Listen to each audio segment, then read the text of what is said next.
اس وقت میرے ساتھ ہیں حامد علی بوبک جو کہ اورا پراپرٹی کے سی او ہیں. آج یہ جاننے کی کوشش کرتے ہیں کہ یہ اس بارے میں کیا کہتے ہیں اور ان کے کیا خیالات ہیں. السلام علیکم سر. وعلیکم السلام. راجد صاحب کیسے ہیں؟ ٹھیک ہیں سر. سب سے پہلے یہ بتائیں کہ کیا وجہ ہے کہ آج کل اگر دیکھیں تو آپ کا جو سیکٹر ہے وہ پستی کی طرف گامزن ہے, سوال پذیر ہے, تو آپ اس کی کیا وجوہات سمجھتے ہیں؟ راجد صاحب اس میں جو وجوہات ہیں وہ تو بڑی کلیئر کٹ سی ہیں. جب بھی گورنمنٹ آتی ہے, گورنمنٹ چینج ہوتی ہے, گورنمنٹ کو ریئلائز کرنا چاہیے. اور پوری دنیا میں ایک طے سے اصول ہیں کہ امریکہ جو ایک ترقی یافتہ ملک ہے, یا کینیڈا کی یا یورپ کی یا برطانیہ کسی کی بھی مثال لے لیں نا, تو اس میں جو سب سے زیادہ جاب کریشنس ہیں نا وہ ہاؤسنگ سیکٹر ہے ہمارا. اور جب بھی ہمارے ہاں بدقسمتی سے نئی گورنمنٹ آتی ہے تو اس پہ ٹیکسز بے شمار اپلائی کر دیے جاتے ہیں. پھر اس کی نا رولز اینڈ ریگولیشنس کوئی نہیں ہے. ہمارا جو ریئل اسٹیٹ سیکٹر ہے دنیا میں سب سے زیادہ آر او آئی دینے والا انویسٹرس کو یہ ایک ایسا سیکٹر ہے جس میں سب سے زیادہ آر او آئی دیا جاتا ہے. اب اس کے ساتھ میں ایگزامپل دوں گا دبئی کی. تو اس ٹائم تمام لوگ دبئی میں انویسٹمنٹ کرنا چاہ رہے ہوتے ہیں, انویسٹمنٹ کر رہے ہوتے ہیں. ریزن کیا ہے؟ ریزن اس کے پیچھے صرف سیکیورٹی ہے. رولز اینڈ ریگولیشنس کا نہ ہونا ہمارے یہاں پہ, اور ان کے رولز اینڈ ریگولیشنس کا بہت زیادہ اسٹرانگ ہونا. اگر ہمارے یہاں پہ رولز اینڈ ریگولیشنس پہ کام کیا جائے اور کسٹمرز کو, انویسٹرز کو سیکیورٹی دی جائے, کہ یہ شیورٹی دی جائے کہ ان کی انویسٹمنٹ 100% سیکیور ہے, تو یہ دوبارہ سے ریوائیو ہو سکتا ہے. اور دوسرا ٹیکسز اور دوسری جو چیزیں ہیں ان پہ کچھ چھوٹ دی جائے, کچھ معاملات انویسٹر جو ہیں فرینڈلی کیے جائیں, تو یہ دوبارہ سے سیکٹرز کو ریوائیول مل سکتا ہے. اچھا احمد صاحب یہ بتائیں کیا وجہ ہے کہ جب بھی آپ کے متعلق کوئی لا بنتا ہے, قانون یا رول ریگولیشنز بنائے جاتے ہیں, آپ لوگوں کو ان بورڈ کیوں نہیں لیا جاتا؟ سر ہمیں آن بورڈ اس لیے نہیں لیا جاتا. پہلی بات یہ ہے کہ ہمارے یہاں جو بھی رولز اینڈ ریگولیشنس بنتے ہیں نا راجہ صاحب, وہ سادہ سا اصول ہے. یہ سارے رولز اینڈ ریگولیشنس بنتے ہیں کمرے والے اے سی والے کمروں میں بیٹھ کے. نہ تو کسی کو گراؤنڈ ریالٹی کا پتہ ہوتا ہے, نہ کسی نے گراؤنڈ لیول پہ کام کیا ہوتا ہے, نہ اتنی ہماری ریسرچ ہوتی ہے. ہمارے جو جتنے بھی عہدے داران ہیں جن کو ہمارے کیا اسے کہتے ہیں آفیسرس کلاس ہے, وہ نہ تو ان کے پاس اتنی انفارمیشن ہے, نہ ان کی اتنی ریسرچ ہوتی ہے کہ ریالٹی کیا ہے. اب نا میں ایسی بے شمار جگہوں کو جانتا ہوں جن کا جو گورنمنٹ کے پیپرز ہیں ان میں ریٹ زیادہ ہے. جب آن گراؤنڈ جائیں جو ٹیکسز ہیں اس کی وجہ سے ان کی جو ایویلیویشن ہے وہ زیادہ ہوئی ہے. جب آن گراؤنڈ جائیں تو ان کو آج اگر جا کے آکشن بھی کر دینا جگہ کو, تو وہ ہو سکتا ہے کہ جو گراؤنڈ گورنمنٹ نے اس کی ایویلیوشن کر کے ریٹ سیٹ کیا, پرائس سیٹ کیا, وہ اس سے 50% پہ بکے. تو یہ جو ہے نا ریسرچ ورک کا نہ ہونا, یہ سب سے بڑی اس کی ایک ناکامی ہے. اور آن بورڈ جب لیں گے تو پھر ہمارے مطابق ان کی پالیسیز کو بنانا پڑے گا. تو پالیسیز تو بنانی ہوتی ہیں ہمارے معذرت کے ساتھ کہ جو اشرافیہ ہے انہوں نے اپنے مطابق بنانی ہوتی ہیں, اور یہی ایک سب سے بڑی وجہ ہے. اچھا مجھے یہ بتائیں کہ جب اس قسم کی آپ کے بے جا ٹیکسز لگا دیے جاتے ہیں تو جو گورنمنٹ کا ریونیو جاتا ہے یا جو باقی انڈسٹریز ہے, آپ یہ بتائیں کیا وہ بھی متاثر ہوتی ہے؟ کیا گورنمنٹ کو جب زیادہ ٹیکسز ہوتے ہیں تو زیادہ ریونیو جاتا ہے یا کم ہو جاتا ہے؟ راجہ صاحب میں نا ایک اس بات سے مجھے یاد آیا کہ ہم نے ایک پروجیکٹ کیا تھا جس کی فارمز تھا, اس کی شروع میں انیشیلی بکنگ فارم جاری کیے تھے. تو اس پہ نا ہمارے انتظامیہ کے ساتھ ایک بات ہوئی تھی کہ یہ بکنگ جو پرائس ہے نا بکنگ فارم, اس کی پرائس کم کریں. وہ 15,000 لینا چاہ رہے تھے اور ہم نے انہیں کہا کہ جی آپ نے اس کی 3,000 کے قریب پرائس رکھے.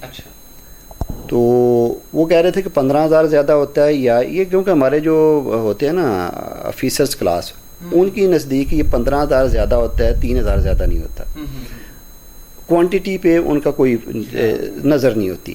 تو ہم نے جب ان کو یہ سجیشن دی تو انہوں نے اس کا جو ریٹ تھا وہ 3,000 بڑی مشکل سے کیا, لیکن اس سے جو انہیں ریونیو آیا نا ان کی ایکسپیکٹیشن سے آلموسٹ یو کین سے کہ اگر ان کی 10 کی ایکسپیکٹیشنس تھی تو وہاں پہ مور دین 100 آیا. وہ ان کی ایکسپیکٹیشن سے تقریباً کوئی آپ کہہ سکتے ہیں کہ 20 ٹائم زیادہ ریونیو ان کو جنریٹ ہوا. تو سیم یہاں پہ بھی ہے. ابھی جب انہوں نے بہت زیادہ ٹیکسز کی بھرمار کر دی ہے تو راجہ صاحب جو ٹرانزیکشن ہے نا وہی بہت کم ہو گئی ہے. پہلے جب ہم پلاٹس کی ٹرانسفرز کی بات کرتے تھے، لوگوں کے بائر سیلر کی بات کرتے تھے یا اس طرح، تو وہ یہ ہوتا تھا کہ ایک کوئی بھی انویسٹر ہے، اس نے ایک پلاٹ اٹھایا، اس کو مہینہ رکھا، ہولڈ کیا، مہینے کے بعد اس کو دوبارہ بیچا، تو اس کو کچھ نہ کچھ بچ جاتا تھا. ابھی کیا ہوتا ہے کہ ابھی وہ ویٹ کرتا ہے کہ پہلے نمبر پہ تو میں ٹیکس کا جو میں نے دیا وہ تو پورا کر لوں، تو وہ پورا کرنے میں وہ ٹرانزیکشن نہیں ہوتی. جب ٹرانزیکشن نہیں ہوتی تو وہ ریونیو کم جاتا ہے، زیادہ نہیں جاتا. ریونیو جب ایک جگہ پہ اگر 5 پلاٹ آج ٹرانسفر ہو رہے ہیں تو اگر یہ ٹیکس کم ہو جائے گا تو وہاں پہ ہو سکتا ہے 500 پلاٹ ٹرانسفر ہو رہا ہو، اور 500 کا اگر 1000 بھی لے رہے ہوں گے تو وہ زیادہ ہوگا. آج اگر وہ 10,000 بھی لے رہے ہوں تو 5 کا 50,000 آئے گا. تو یہ سمپل سا کہ کوانٹٹی جب بڑھتی ہے جب بزنس فلرش کر رہا ہو. تو آج بزنس نہیں ہے تو اس وجہ سے کوانٹٹی نہیں ہے، ٹیکس نہ زیادہ ہونے کی وجہ سے.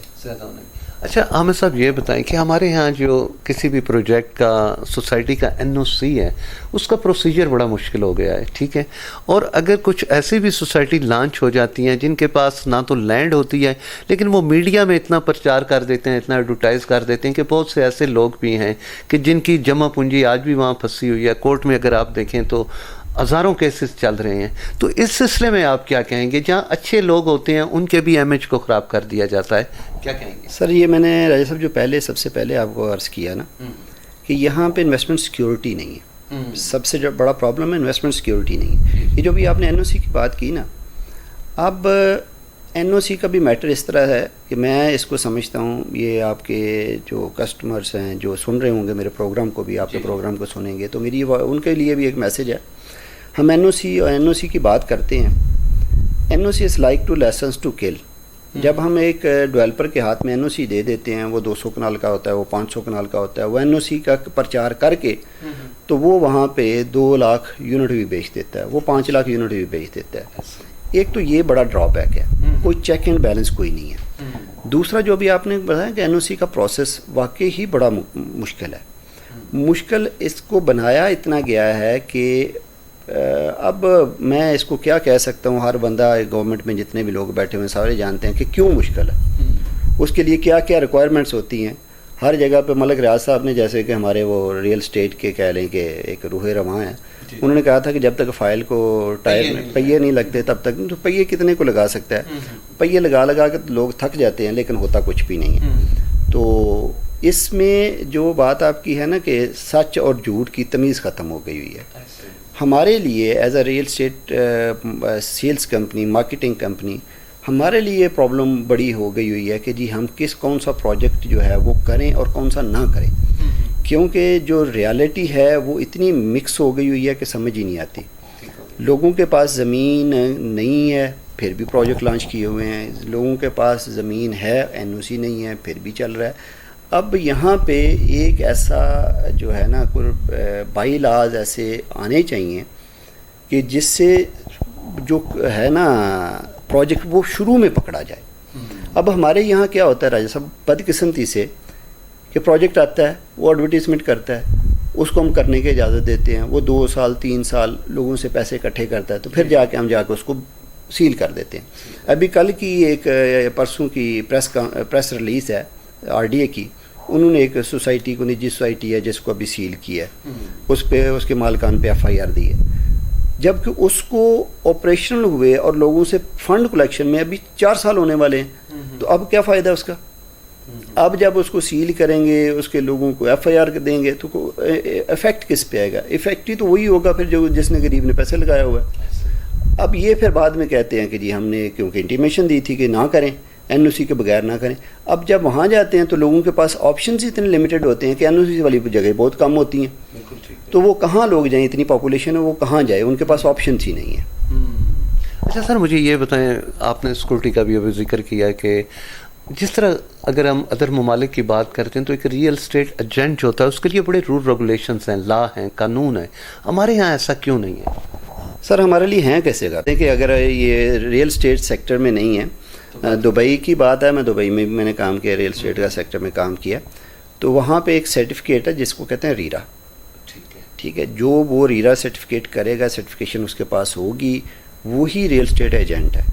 ہمارے یہاں پہ تو ہر بندہ حکیم ہے، ہر بندہ ریئل اسٹیٹ کنسلٹنٹ ہے، ہر بندہ ڈاکٹر ہے، ہر بندہ لائر ہے. تو جس سے پوچھ لو گے کہ جی کون سا پلاٹ لینا چاہیے وہ آپ کو ساری ایکسپرٹیز باہر نکال کے دے دے گا. تو سیم یہاں پہ بھی ریکویسٹ بھی ہے آپ کے توسط سے کہ جتنے بھی جہاں جہاں پہ بھی آپ کی آواز پہنچے, میری آواز پہنچے, تو اس کے لیے بھی کچھ رولز اینڈ ریگولیشنس ڈرا کرنے چاہیے تاکہ جو ایک ریئل اسٹیٹ کنسلٹنٹ ہے اس میں اور ایک جو چلتا پھرتا ڈیلر ہے اس میں فرق جو ہے نا وہ آ سکے, اور لوگوں کے ساتھ جو اسکیمز ہیں, جو فراڈز ہیں, وہ کم ہو سکیں. ابھی آپ یہاں تشریف لائے ہیں, آپ کے سامنے ایک سیٹ اپ ہے, ایک سیٹ اپ میں لوگ بیٹھے ہوئے ہیں.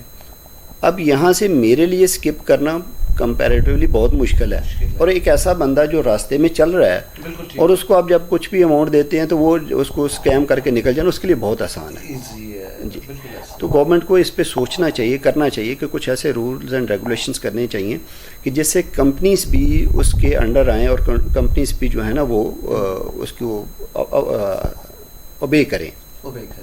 اچھا سر, یہ بتائیں کہ چلیں پہلے تو آپ لوگ معذرت کے ساتھ کہتا ہوں بڑے تنہا تھے, بکھرے ہوئے تھے, لیکن اس کے بعد آپ کا ایک ریلٹر فیڈریشن بن گئی ہے. تو یہ جو ابھی آپ کہہ رہے ہیں کہ سب کو آن لائن کیا جائے یا آن بورڈ کیا جائے یا ان کے لیے کوئی لائسنس, یہ آپ کی فیڈریشن یہ کام نہیں کر سکتی, یا اگر فیڈریشن بنی ہے تو اس سے آپ لوگوں کو کیا فائدہ ہو رہا ہے؟ سر فیڈریشن سے ہماری تو بہت ساری ایکسپیکٹیشنس ہیں. لاسٹ ٹائم بھی میری ہمارے جو پریزیڈنٹ ہیں ان سے بات ہو رہی تھی, تو میں نے انہیں کہا تھا کہ کوئی بھی جو ہمارے ٹوئن سٹیز ہیں یہاں پہ کوئی بھی نئی ہاؤسنگ سوسائٹی آتی ہے تو آپ ایز اے پریزیڈنٹ ہمیں سب سے پہلے ہمیں اس کی جو R&D ہے, ایک ڈیو ڈیلیجنس ہے, وہ کمپلیٹ کر کے ہمیں اس کے بارے میں ایک فیکٹ رپورٹ ہماری جو ہے ایسوسیشن ہے وہ ایک جاری کرے کہ جی فلاں سوسائٹی ہے, اور وہ اس کے انڈر ایک کچھ ریئلٹرز کی ایک کمیٹی بن جائے جس میں 10-12 لوگ ہوں جو کہ بالکل نان کنٹروورشل ہوں, جو ان کا کسی کی طرف جھکاؤ نہ ہو. وہ اس جو ہماری ایسوسیشن ہے اس کے انڈر ایک کمیٹی بن جائے. اس سے جو بھی نئی آنے والی ہاؤسنگ سوسائٹی ہوتی ہے اس کے بارے میں کمپلیٹ فیکٹ فائنڈنگ رپورٹ جو ہے نا وہ ایسوسیشن کو جمع کروائے, اور اس کے بعد وہ ایسوسیشن اس کو جاری کرے اور کہے کہ جی یہ وجوہات ہیں جس کی وجہ سے یہ سوسائٹی کو اپنے ایک جو نمبرز ہیں وہ دے کہ جی اس کے پازیٹیو آؤٹ آف 10 8 ہیں, آؤٹ آف 10 9 ہے, 10 آؤٹ آف 10 10 ہے, یا آؤٹ آف 10 1 ہے, تو وہ اس کو ایک ریٹنگ دے. اس ریٹنگ کو اڈاپٹ کرتے ہوئے پھر جو ہمارا ریئل اسٹیٹ سیکٹر ہے, جو ہمارے ایسوسیشن میں پھر آگے کمپنیز ہیں, جو لوگ ہیں, ریئلٹرز ہیں, وہ پھر اس کو فالو کرتے ہوئے پھر اس ہاؤسنگ سوسائٹی کے ساتھ کام کریں یا نہ کریں, اور اسی کو فالو کرتے ہوئے پھر ہمارے جو کسٹمرز ہیں وہ بھی ان کی رپورٹ کو, فیکٹ فائنڈنگ رپورٹ کو پڑھ کے, ان کی ریٹنگ کو پڑھ کے پھر کسی سوسائٹی میں جانے کی جو ہے وہ بات کریں, یا اس کا جو بھی مائنڈ میک اپ ہے وہ اس کو کریں. جیسا کہ اسی طرح راجہ صاحب ایک نا کراچی میں آباد کے نام سے ایک ایسوسیشن ہے جس کو محسن شیخانی صاحب ہیڈ کرتے ہیں, اور اس کا نام ہے association of builders and developers association. ٹھیک ہے, آباد آباد کیا میرے ذہن سے نام نکل گیا, اور وہ اس کو کرتی کیا ہے, جو بھی ریئلٹرس ہیں اس کے انڈر ہیں وہ ایک سرٹیفکیٹ آباد علیحدہ سے جاری کرتی ہے, اور وہ جو سرٹیفکیٹ ہوتا ہے وہ کسٹمر کے لیے سیٹسفیکشن لیٹر ہوتا ہے کہ بھائی آباد سے اپرووڈ ہے. اٹ مینس کہ اس کے پاس لینڈ بھی ہے, یہ ڈلیور بھی کرے گا, یہ واقعی میں ساری کی ساری چیزیں اس کی پازیٹیو, وہ اس کو نمبر دیتے ہیں, ریٹنگ دیتے ہیں کہ یہ, اور ہر ڈیولپر کو وہ جو بلڈر ہوتا ہے اس کو ایک ریٹنگ نمبر دیتے ہیں. تو اگر یہاں پہ بھی ہماری ایسوسیشن یہ لے اسٹیپ تو میں تو اس کو بہت وارم. آپ کے چیئرمین اجاز صاحب ہیں, سردار طاہر صاحب ہیں, رانا اکرم وائس پریزیڈنٹ, ان کو کیوں نہیں آپ کی مشورہ؟ سر میں نے عرض کر رہا تھا نا ابھی, جیسے آپ کو کہا تھا کہ میری سردار صاحب سے تھوڑے دن پہلے بات ہوئی بھی تھی اس چیز پہ, دوبارہ بھی ان سے ظاہر ہے. جی اس سے یہ ہوگا کہ جو اسکیم ہے نا, اسکیم وہ بہت کم ہو جائیں گے. ہمارے یہاں پہ نا ایسوسیشن بھی آپ کو پتہ ہے کہ اس میں بھی سیاست میں پھر لوگ کسی کے ساتھ افیلیٹ بھی ہوتے ہیں, کسی کو زیادہ پسند ناپسند, لیکن اس ناپسند اور ناپسند کے ہٹ کے جو ہمارے دوسرا گروپ ہے, جو اپوزٹ گروپ ہے اس ٹائم پہ, وہ اپنے بندے دیں, سردار صاحب اپنے بندے دیں, کوئی 10 سے 20 لوگوں کے نا کم از کم 20 ریئلٹرز کی ایک ٹیم ایک بنے, جو کہ ایک ایسوسیشن کے انڈر ایک ایسی کمیٹی ہو جو صرف اور صرف فیکٹ فائنڈنگ کمیٹی ہو, وہ بنے. میں دوبارہ سردار صاحب سے ظاہر ہے بات تو کروں گا، اور اس میں یہ ہے کہ جھکاؤ جو ہے نا کسی بھی سوسائٹی کی طرف وہ نہ ہو، بالکل وہ جسے نیوٹرل کہتے ہیں نا، نیوٹرل ہو کے وہ کام کرے۔ اچھا حامد صاحب یہ بتائیں سر کہ ہر گورنمنٹ کی یہ خواہش ہوتی ہے کہ زیادہ سے زیادہ لوگوں کو ٹیکس کے نیٹ ورک میں لایا جائے۔ آپ مجھے یہ بتائیں جیسے ادر کنٹری میں جو لوگ زیادہ ٹیکس پے کرتے ہیں ان کو سہولیات دی جاتی ہیں، میڈیکلی، ایجوکیشن میں ان کے بچوں کو ان کو VIP پروٹوکول دیا جاتا ہے، تو آپ کیا سمجھتے ہیں اگر یہاں پہ بھی اس قسم کی سہولیات آپ لوگوں کو دی جائیں تو اس کا کوئی فائدہ ہو سکتا ہے؟ سر میں تو نا راجہ صاحب تقریباً مجھے 20 سال ہو گئے ہیں ٹیکس پے کرتے ہوئے، مجھے تو آج تک نہیں ملی۔ وہی نا، ہاں، تو میں کیسے کہہ سکتا ہوں کہ جی ہمارے یہاں پہ ٹیکس دے کے، ہم تو ٹیکس ایک ڈیوٹی سمجھ کے دیتے ہیں جی، ایسا ہی ہے۔ اور فائدہ کبھی سر میں نے جو بات کی اگر گورنمنٹ ایسا کرے تو آپ کیا سمجھتے ہیں زیادہ لوگ اس نیٹ ورک میں نہیں آئیں گے؟ سر بالکل آئیں گے، کیوں نہیں آئیں گے؟ کون نہیں چاہتا کہ جی میرا جو میڈیکل ہے، میرا جو اس کا ایجوکیشن کا باقی چیزیں، کون نہیں چاہتا کہ مجھے فیسلٹیز ملے؟ ہر بندہ چاہتا ہے، لیکن بات یہ ہے کہ لیک کہاں پہ ہے؟ لیک یہاں پہ ہے کہ میں جیسے سوچتا ہوں کہ مجھے 20 سال ہو گئے ٹیکس دیتے ہوئے، مجھے ابھی تک کچھ نہیں ملا۔ تو ہر بندہ جو نیا ٹیکس نیٹ میں آنے والا ہوتا ہے وہ یہ سوچتا ہے کہ یہ میرے اوپر ایک علیحدہ سے برڈن ہے۔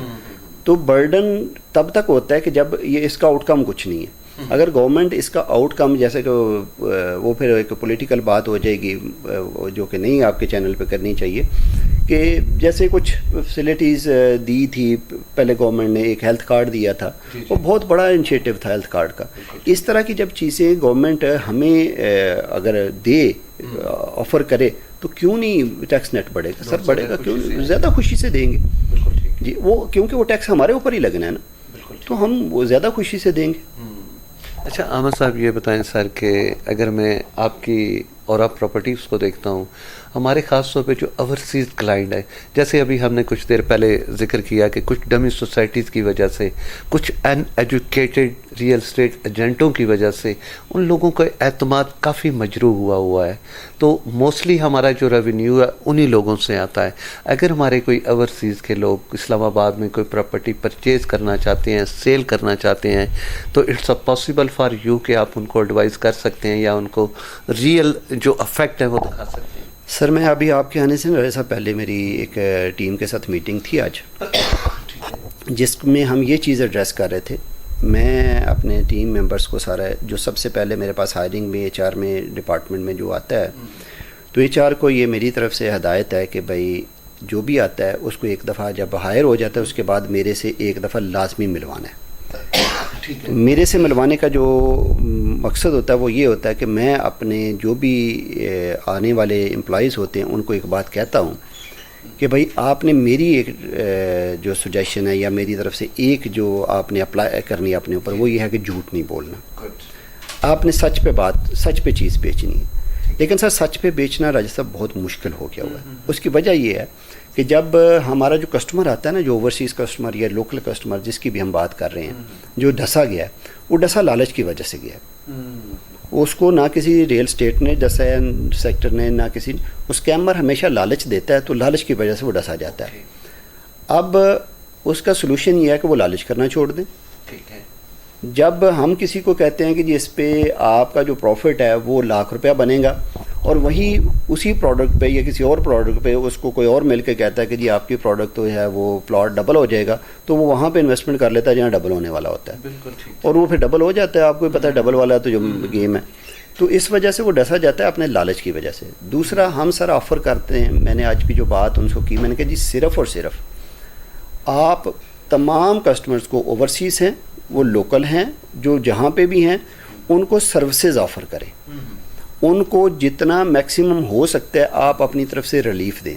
کسی کی انسٹالمنٹ جمع ہونے والی ہے، وہ ہم سے سروسز لے سکتا ہے، کسی بھی، ضروری نہیں کہ ہم جس سوسائٹی کا ہم کام کر رہے ہیں اسی کا، وہ کسی بھی جگہ پہ اس نے انسٹالمنٹ جمع کروانی ہے تو اورا پراپرٹیز کا وہ پلیٹ فارم یوز کر سکتا ہے۔ پھر دوسری بات یہ ہے کہ اس کو ایک انفارمیشن گائیڈ لائن چاہیے کسی بھی سوسائٹی کے بارے میں، ضروری نہیں کہ جو اورا پراپرٹیز جن سوسائٹیز کا کام کر رہا ہے وہ نہیں، اس کو ریئل ٹائم ویڈیو چاہیے، اس کو ریئل ٹائم انفارمیشن چاہیے کسی بھی سوسائٹی کے بارے میں، تو وہ ہماری ٹیم اس کو پرووائڈ کر سکتی ہے۔ اس کے بعد اس کو کہیں پہ کچھ ایسی چیز ہے جو ہڈن چیز ہے کو اس کو نہیں پتہ چل رہی کسی بھی سوسائٹی کے بارے میں, کسی گھر کے بارے میں, کسی لینڈ کے بارے میں, تو وہ ہماری ٹیم سے کانٹیکٹ کر سکتا ہے کہ بھائی, اور فری آف کاسٹ. میں آپ کو بتا دوں کہ فری آف کاسٹ, اس پہ کسی قسم کی کاسٹ انوالو نہیں ہے. وہ کانٹیکٹ کر سکتا ہے کہ بھائی مجھے یہ فلاں جگہ پہ یہ چیز دیکھنی ہے یا یہ چیز چیک کرنی ہے, آپ مجھے پلیز کائنڈلی اس کا لیگل سٹیٹس ہے, اس کا جو بھی چیز ہے اس کی فیکٹ فائنڈنگ ایک رپورٹ ہے وہ بنا کے دے دیں, تو وہ ہم اس کو دے سکتے ہیں. ٹھیک ہے, تھینک یو, بہت شکریہ آپ کا. اچھا سر, اگر آپ سے ہمارے اوورسیز لوگ کانٹیکٹ کریں تو کیسے پاسبلٹی ہے؟ سر ہمارا UN نمبر ہے, ہمارا ویب سائٹ ہے aurabase.com کے نام سے ہے, وہاں سے کانٹیکٹ کر سکتے ہیں. پھر ہمارا فیس بک ہے اورا پراپرٹیز کے, اس پہ کانٹیکٹ کر سکتے ہیں. پھر ہمارا UN نمبر ہے, وہ آپ اپنی اس پہ چلا دیجیے گا تو وہ اس پہ کانٹیکٹ کر سکتے ہیں. گورنمنٹ کو کیا کہیں گے ایک سینٹینس؟ سر گورنمنٹ کو کہیں گے کہ 2019 کو یاد کریں, 2019 میں بزنس نہیں تھا. جب 2018 میں گورنمنٹ چینج ہوئی, 2019 میں بالکل صفایا تھا بزنس کا, لوگ خالی بیٹھے ہوئے تھے. انہوں نے ریئل اسٹیٹ سیکٹر میں ایک انوویشن لے کے آئے, ایک ریئل اسٹیٹ سیکٹر میں کچھ جو تھی امینڈمنٹس کی, اور پاکستان میں بزنس ڈیورنگ کووڈ ہر بندے کے پاس روزگار تھا, ہر بندے کو اپنا پیٹ بھر کے کھانا ملتا تھا, ہر بندے کے پاس ایکسیسو سورس آف انکم تھا.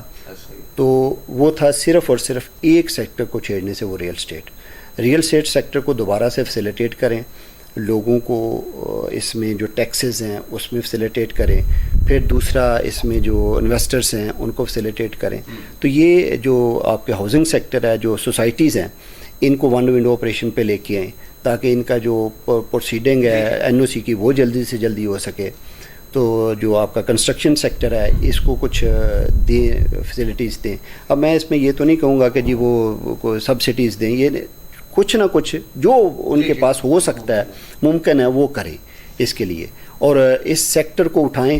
اس کے ساتھ الائڈ انڈسٹری, جیسے کہ آپ نے پہلے کہا تھا کہ 80 الائڈ انڈسٹریز چلتی ہیں, تو میں آپ کو ایک گارنٹی کے ساتھ یہ بات کہتا ہوں, اگر آج آپ کا ریئل اسٹیٹ سیکٹر دوبارہ اٹھنا شروع ہو جائے, انویسٹرز یہاں پہ آنا, کمفرٹیبلی آنا اور سیکیور فیل کرنا شروع ہو جائیں, آپ یہ دیکھیے گا کہ اگلے 6 ماہ میں, اگلے سال تک, سال سے پہلے آپ کی اکانومی جو ہے نا دوبارہ سے ریوائیو کر جائے گی. بہت شکریہ سر, تھینک یو.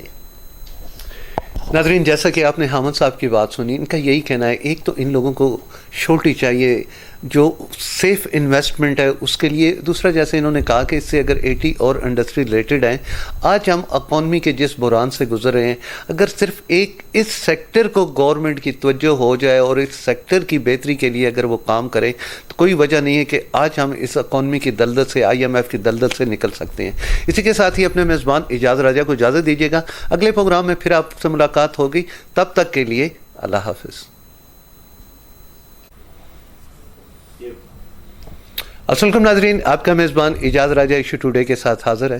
ناظرین, جیسا کہ آپ جانتے ہیں کہ اگر میں ریئل اسٹیٹ سیکٹر کی بات کرتا ہوں تو اس وقت یہ سیکٹر ہمارا انتہائی زوال پذیر ہے, اور اس سیکٹر کے ساتھ اگر دیکھا جائے تو تقریباً 70 سے 80 اور ایسی انڈسٹریز ہیں جو اس سے ریلیٹڈ ہیں. اور ہماری یہ بھی ایک بدقسمتی رہی ہے کہ جب بھی کوئی نئی گورنمنٹ آتی ہے تو سب سے زیادہ جو ڈسا جاتا ہے وہ اسی سیکٹر کو ڈسا جاتا ہے, اور اگر گورنمنٹ کو سب سے زیادہ ریونیو بھی جاتا ہے تو وہ اسی سیکٹر سے جاتا ہے. اس وقت میرے ساتھ ہیں حامد, جہاں سے لے لو یار.